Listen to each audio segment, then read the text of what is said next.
Gracias a ti por estar con nosotros. Saber para servir. Y hoy, queridos amigos, es jueves de cultura.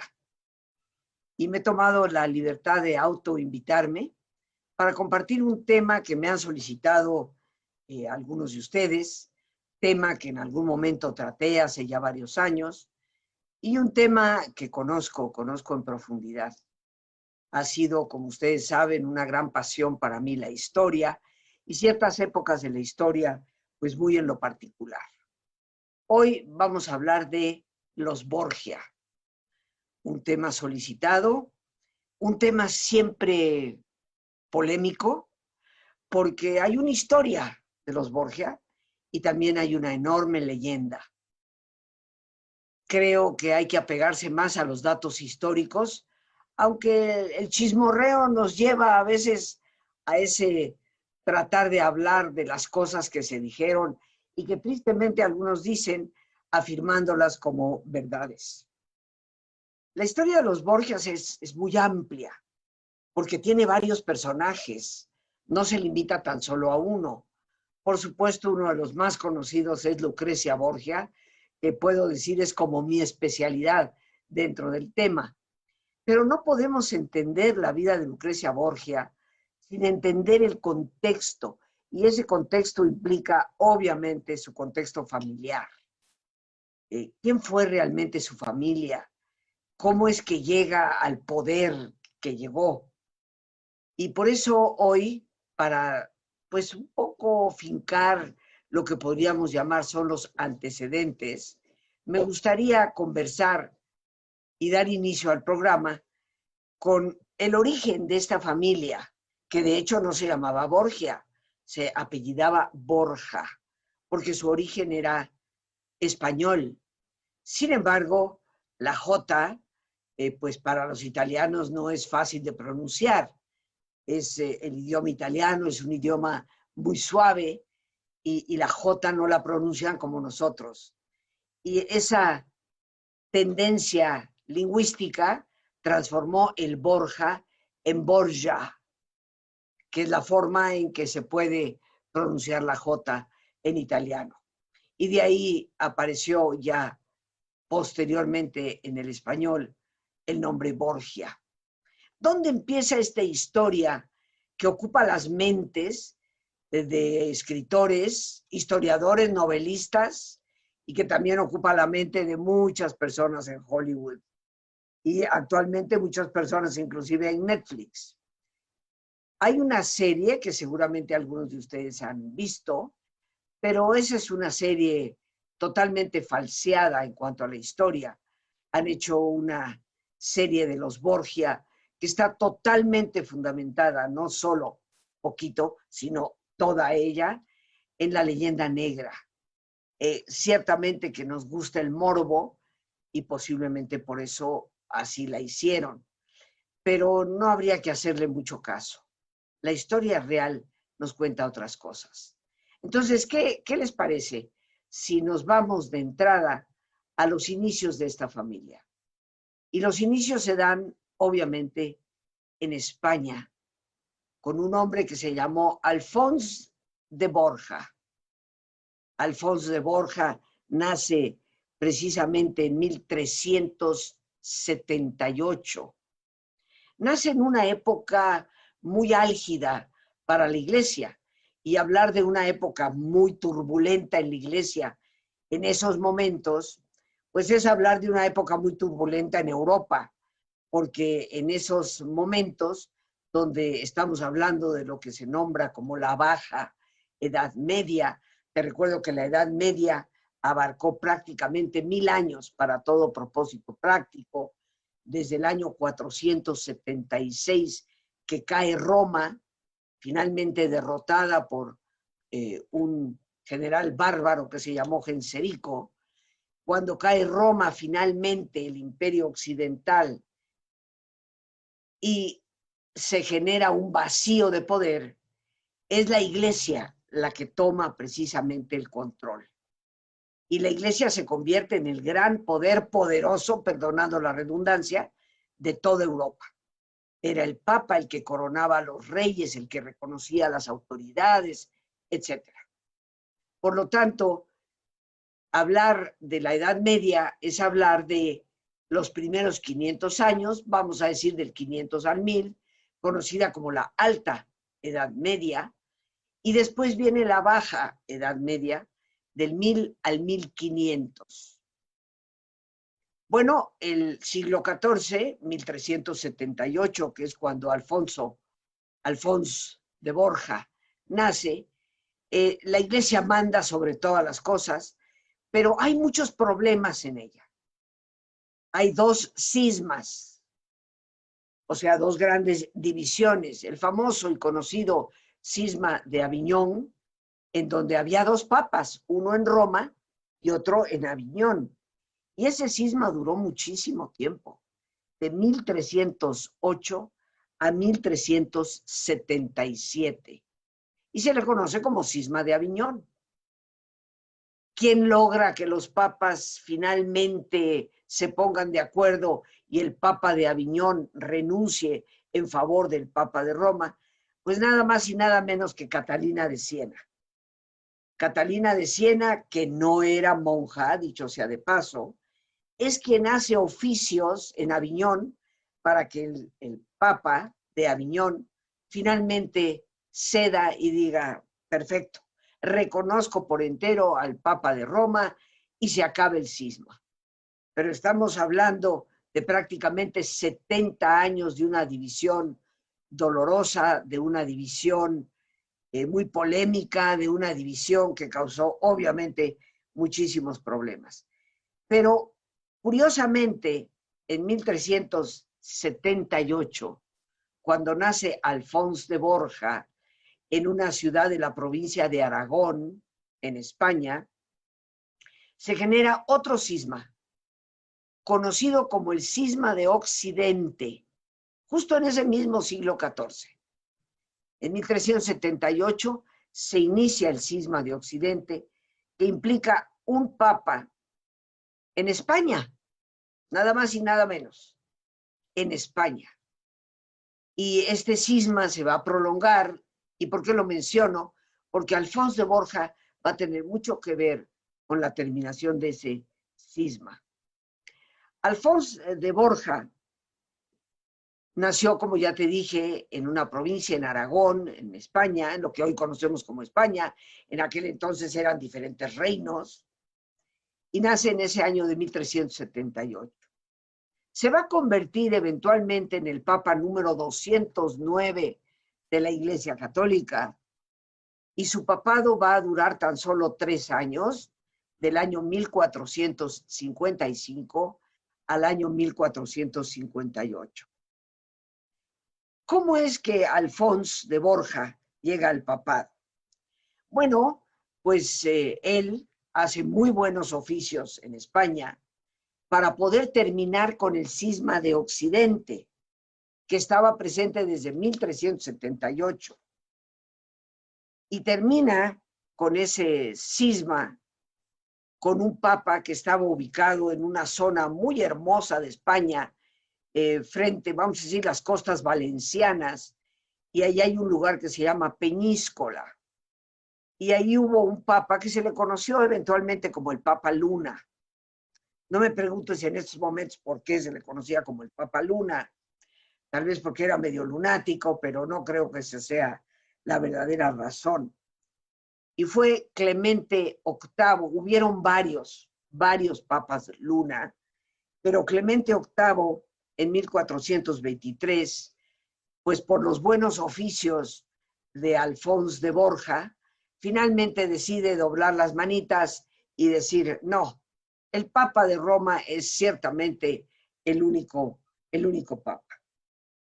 Obviamente los buenos oficios que realizó lo convirtieron en obispo de Valencia ya desde 1429 y fue nombrado cardenal en 1444 por esa jurisprudencia y esa diplomacia que tuvo entre el rey Alfonso V de Aragón y el Papa Eugenio IV. Así es como Alfonso de Borja llega a establecerse en Roma, en ese año, como hemos dicho, de 1444, cuando es nombrado cardenal de la Iglesia. Hay ciertas cosas notables. Fue un extraordinario jurisprudente, o sea, era como quien dice abogado, pero era muy bueno. Y también tenía otra capacidad que asombró a muchos. Era una persona austera. Y eso en aquella Roma de aquella época era ciertamente de notarse. Buen jurisprudente, muy austero, pero siempre hay un pelo en la sopa. Todos lo tenemos, queridos amigos. Fue el iniciador del nepotismo. Y digo iniciador porque a partir de él y en fechas posteriores, muchos papas van a ser favorecedores del nepotismo. Te recuerdo que el nepotismo es cuando tú metes a tus familiares, a tus amigos, a ocupar cargos importantes simplemente porque son tus amigos. Eso lo hemos padecido en todos los gobiernos de México, incluyendo el presente, en donde hay personas muy cercanas de amistad, de compadrazgo, metidos en la política. Esto se ve en todas partes del mundo, tristemente, pero cierto que Alfonso de Borja, vamos a decir que brilló muy particularmente por esto. En 1455 fue elegido como papa. Su nombre fue Calixto III y fue papa escasamente por 3 años. Hizo cosas importantes. Desde mi perspectiva, una de ellas, que me parece más que justa, es que anuló el juicio de condena que se había llevado a cabo en 1431 sobre Juana de Arco y la declaró inocente de todos los cargos. Les recuerdo que Juana de Arco, libertadora de Francia en contra de los ingleses, en 1431 fue traicionada por sus propios compatriotas, llevada a Inglaterra, fue sometida a un juicio ante la Inquisición y condenada como bruja. Pues bien, hoy la conocemos como Santa Juana de Arco, pero la posibilidad de llegar a reconocerla con todas sus luces, pues se le debe en gran parte a Calixto III, que anuló precisamente ese juicio de condena. Como ya he dicho, fue un hombre de gran jurisprudencia, un hombre muy sabio en cuanto al conocimiento de las leyes y cómo manejar inclusive las relaciones internacionales. Tenemos pues a un hombre respetado, no solamente en Roma, sino en toda Europa, y austero. Pero esa austeridad le costó. Le costó porque en aquel entonces, pues la mayoría de los cardenales, por no decir prácticamente casi todos, eran italianos. Alguno que otro francés, por supuesto, y uno que otro alemán. Ocupar un puesto en el Colegio Cardenalicio de Roma era una ambición que todos los reyes tenían para alguno de sus hijos, porque implicaba tener influencias en el trono más poderoso de Europa, que era el trono del Vaticano. Sin embargo, la mayoría de ellos era ciertamente italiano. Y esto de la austeridad de Calixto III, pues no les gustó.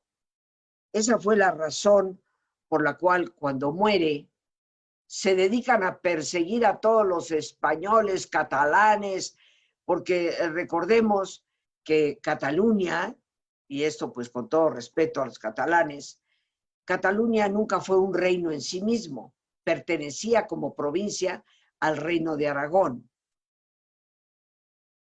Los italianos se vuelcan a las calles a tratar de exterminar a los españoles que vivían en Roma por la austeridad que Alfonso de Borja, Calixto III, les había impuesto.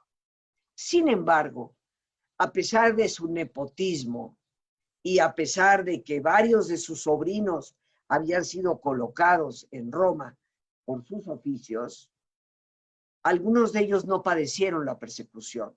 y no la padecieron por méritos propios.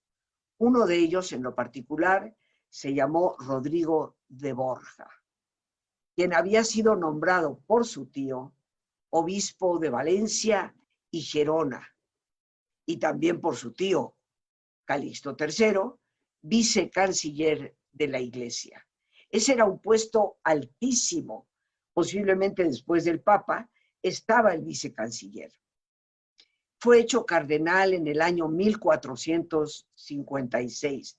Rodrigo de Borja es muy importante, porque a él todos ustedes lo conocen. Calixto III no. Permanece en las sombras y hemos mencionado relativamente poco de su vida.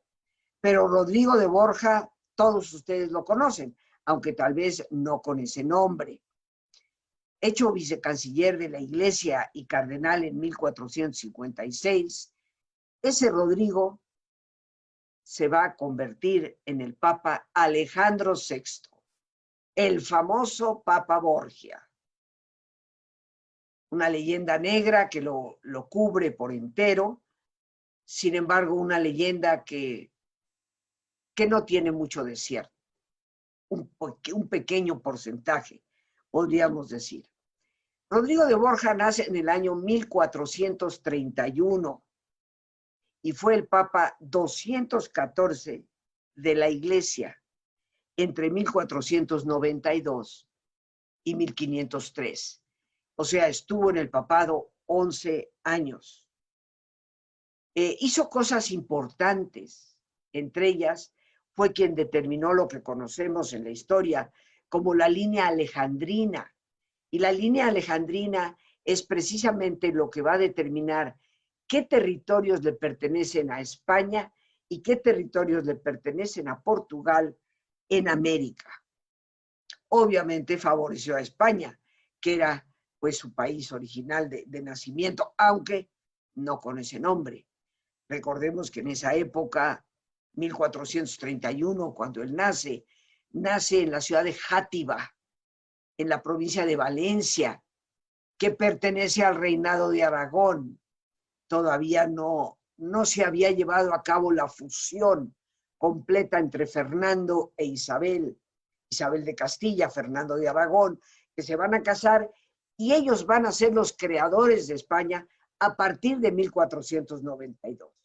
Antes de eso, el concepto de España no existía como una sola nación.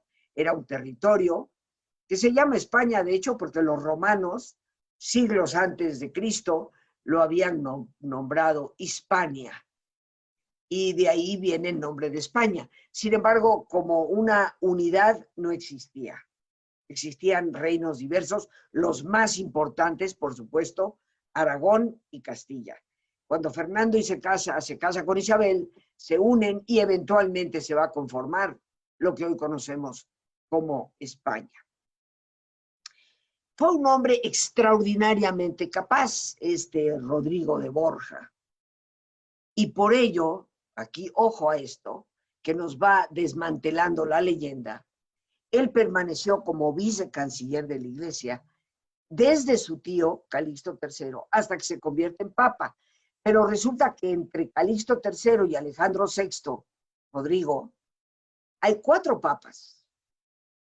Y ninguno de ellos le quitó el título. Es obvio, queridos amigos, que el hombre tenía una enorme capacidad y era reconocido precisamente por ello. ¿Qué papas transcurrieron entre Calixto III y Alejandro VI? Calixto III, que muere en 1458, y Alejandro VI, que va a convertirse en papa en 1492. Bueno, el primero de ellos, los voy a mencionar rápidamente, no son tan importantes. Hay uno que sí, históricamente lo conocemos por algo que te voy a mencionar. El primero de ellos fue Pío II, sin pena ni gloria. El segundo fue Paulo II, también sin pena ni gloria. Pero el tercero se llamó Sixto IV. Y Sixto IV ¿Por qué lo conoces tú? Porque él es quien construye la Capilla Sixtina. Por eso se llama Capilla Sixtina. Viene del nombre Sixto. Sixto IV era de la familia de la Rovere, una familia muy importante a nivel italiano, que después tuvo un sobrino que se llamó Julio II.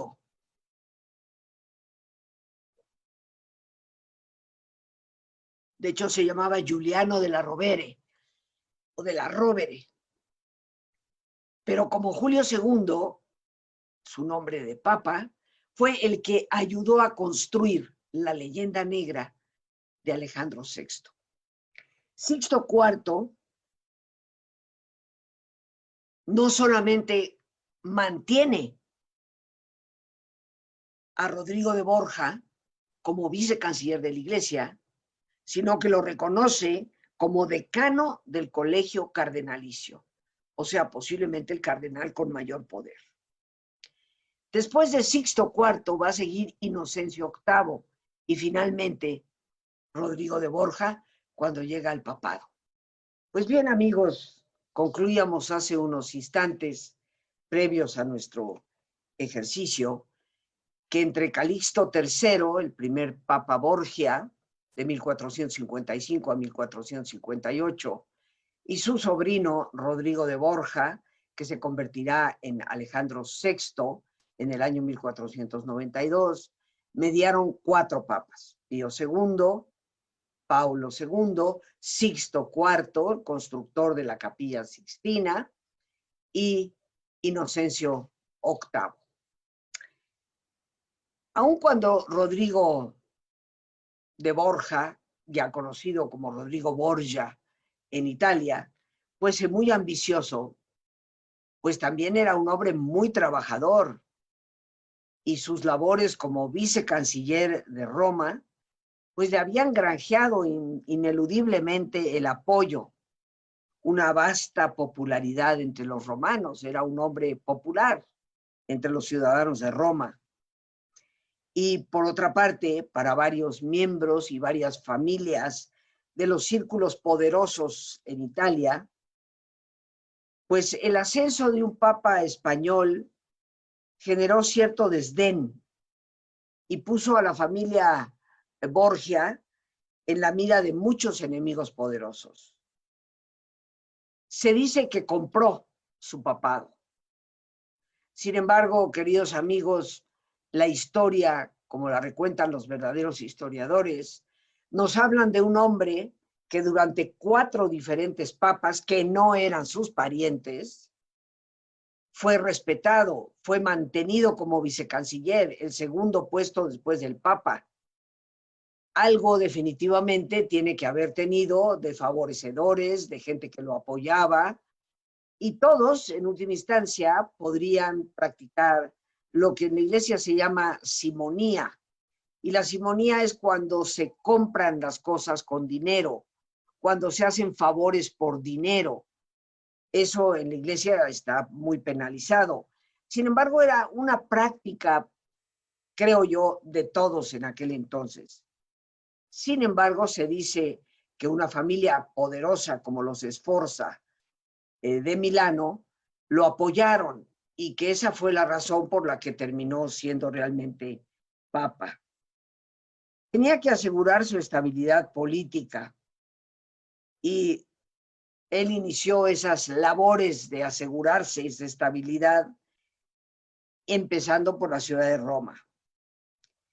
Este nuevo papa estaba consciente de la gravísima criminalidad que se había dado en Roma y que venía creciendo cada vez más. Y no se conformó con decir, bueno, pues ese no es asunto mío o yo tengo otros datos. No, él actuó, de inmediato actuó. Y en cuestión de meses, queridos amigos, ordenó investigaciones, mandando a castigar severamente a los delincuentes, para que ese castigo sirviese como ejemplo. Y cada criminal fue enjuiciado públicamente y sus propiedades destruidas. Es decir, las propiedades se les quitaban a los delincuentes y entraban a las arcas de Roma. Había en eso total transparencia. Y claro, se ganó al pueblo romano.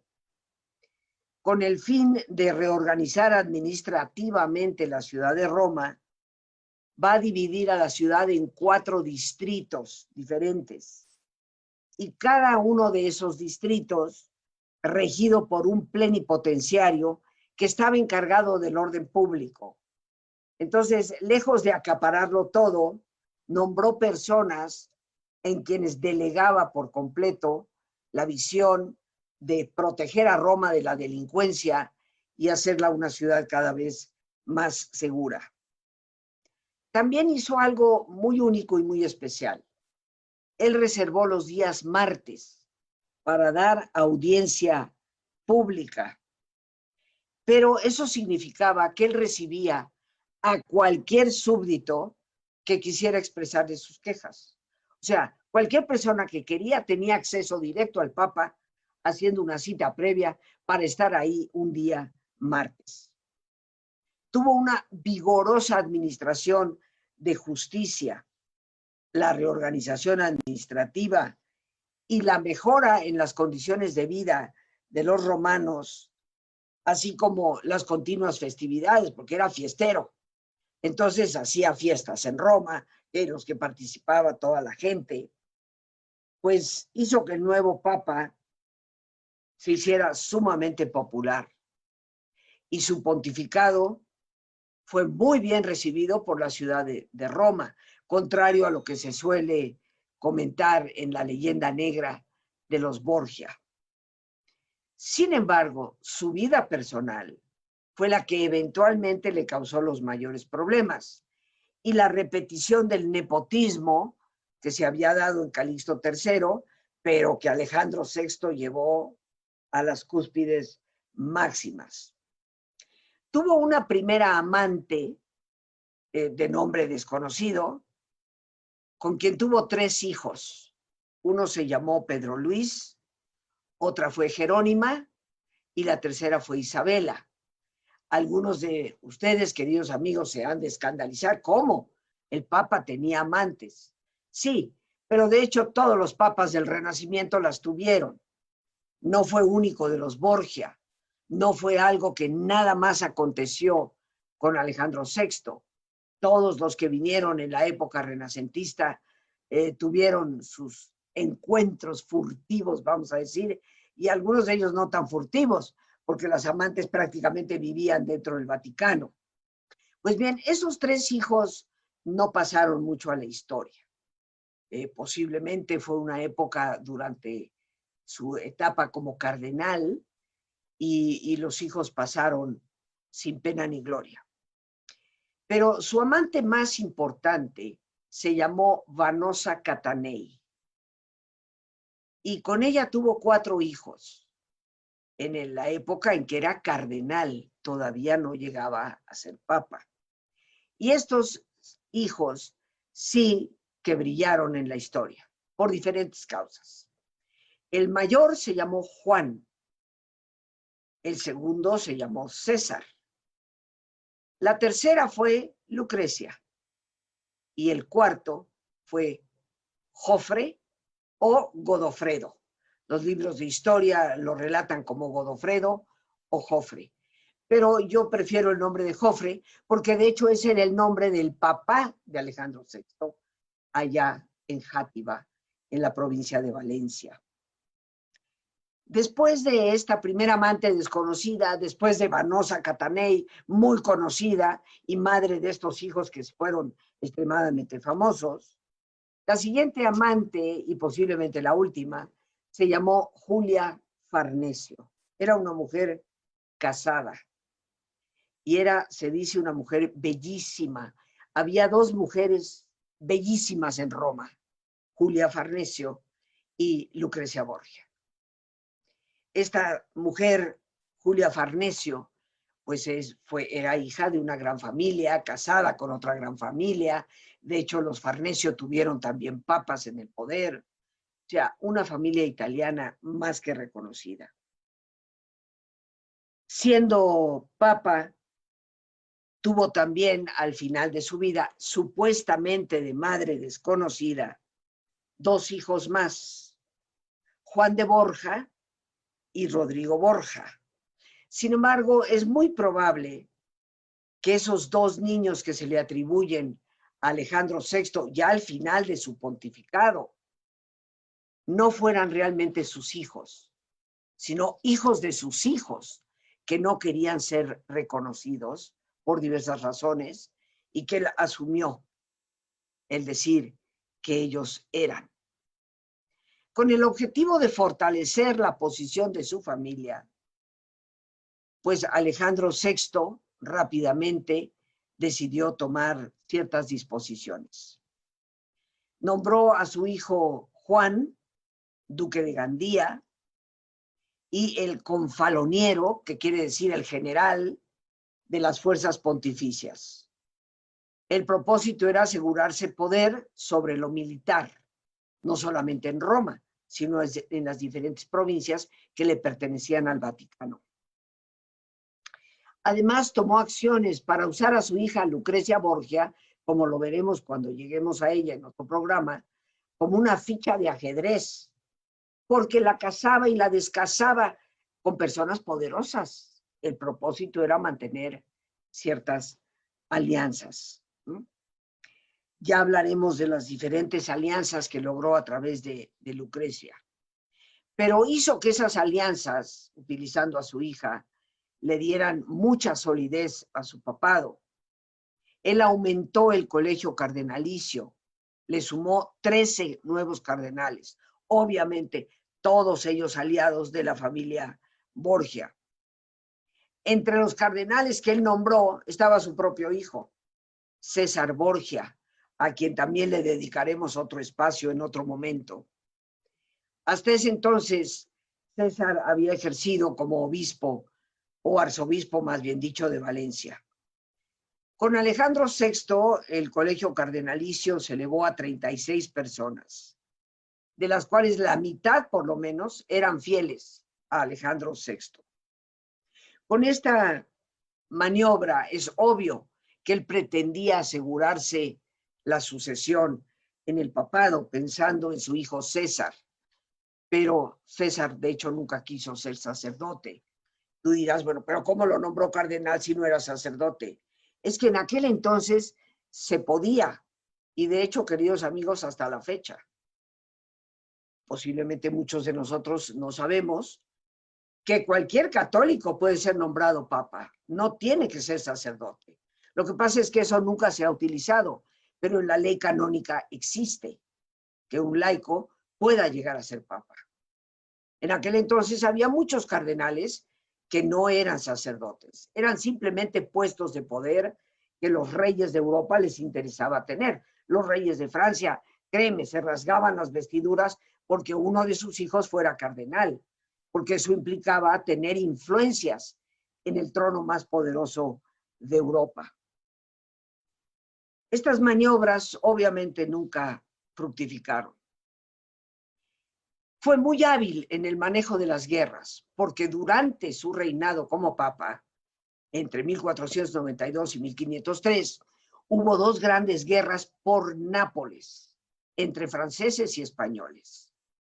Tú dirás, pero ¿cómo guerra por Nápoles? Pues Nápoles es parte de Italia. Amigos, Italia existió apenas como país completamente unido hasta 1871. Sí, oíste bien, 1871. Antes eran ducados, marquesados, principados, cada uno de ellos heredados de la época feudal, con su total y absoluta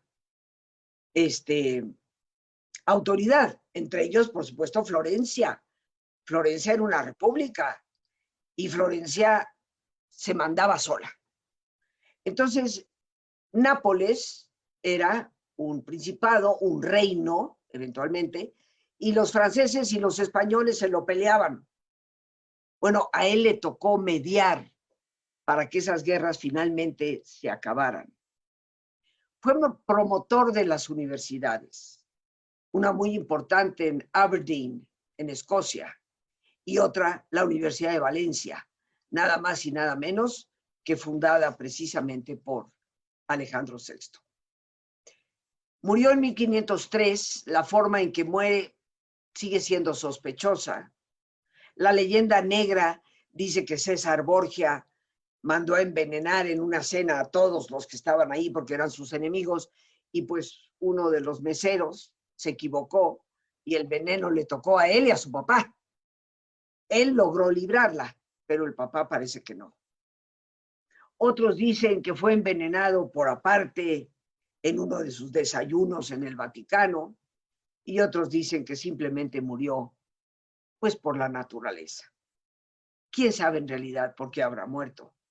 Pero el hecho es que cuando él muere se va a desatar ciertamente un odio terrible a los españoles, y es probable que ya desde ese entonces ningún papa extranjero vuelva a existir. Y son los italianos los que van a mantener la línea. Hasta Karol Wojtyła, el papa Juan Pablo II, polaco, el primer extranjero después de siglos de italianos. Buen papa, mal papa, todo depende de dónde lo veas. Lo que sí, corrupto, con una gran capacidad de nepotismo, colocando a sus hijos en lugares de poder. Pero Calixto III es el antecedente, Alejandro VI, el gran papa Borgia, y de ahí van a venir sus 4 hijos, sobre los cuales ya estaremos hablando en otro programa. Pero por hoy el tiempo se nos ha terminado. Las gracias a Dios por este espacio que nos permite compartir.